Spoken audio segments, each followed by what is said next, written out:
আলু দিয়ে কবুতরের ঝোল হলো বাঙালির ঐতিহ্যের স্বাদ। এটি বাঙালির একটি অনন্য খাবার, যা ঐতিহ্যবাহী রান্নার স্বাদকে জীবন্ত করে তোলে। এই ঝোল সাধারণত বিশেষ উপলক্ষ, পারিবারিক জমায়েত বা শীতের দুপুরে ভাতের সঙ্গে পরিবেশন করা হয়। কবুতরের মাংসের পুষ্টিগুণ এবং আলুর মিষ্টি মোলায়েম স্বাদ এই পদকে করে তোলে সহজ ও মুখরোচক। হ্যালো এভরিওয়ান, আসসালামু আলাইকুম। Welcome to Suparna's kitchen. আজ আপনাদের সাথে যে রেসিপিটা শেয়ার করব সেটি হলো আলু দিয়ে কবুতরের ঝোল। তার জন্য আমি কড়াইতে প্রথমেই সরিষার তেল এবং সয়াবিন তেল দুটোই দিয়ে দিয়েছি। তাতে দিয়ে দিচ্ছি হাফ কাপ পেঁয়াজ কুচি এবং 10 থেকে 12টা কাঁচামরিচ কুচি। এবার পেঁয়াজ মরিচগুলোকে ভালোভাবে কিছুক্ষণ ভেজে নিব। এগুলোকে ভেজে নেওয়া হয়ে গেলে কিছু মশলা দিয়ে দিব। দিয়ে দিচ্ছি হাফ চা চামচ লবণ, হাফ চা চামচ হলুদ গুঁড়ো, মরিচ গুঁড়ো দিয়ে দিচ্ছি 1 চা চামচ এবং হাফ টেবিল চামচ দিয়ে দিয়েছি আদা রসুন বাটা। এবার মশলাগুলোকে কিছুক্ষণ কষিয়ে নিতে হবে। ভালো করে কষিয়ে নেওয়ার জন্য এখানে আমি সামান্য পরিমাণে পানিও দিয়ে দিয়েছি।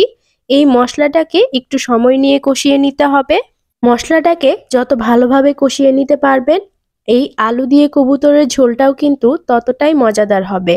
মশলাটা ভালোভাবে কষিয়ে নেওয়া হয়ে গেলে এখানে কেটে রাখা কবুতরের মাংস এবং আলু দিয়ে দিচ্ছি। এবার এগুলোকেও কিছুক্ষণ কষিয়ে নিব। ঢাকনা দিয়ে ঢেকে দিচ্ছি, ঠিক ততক্ষণ পর্যন্ত ওয়েট করব যতক্ষণ না কবুতর থেকে পানিটা সরে গিয়ে তেলটা উপরে ভেসে উঠছে।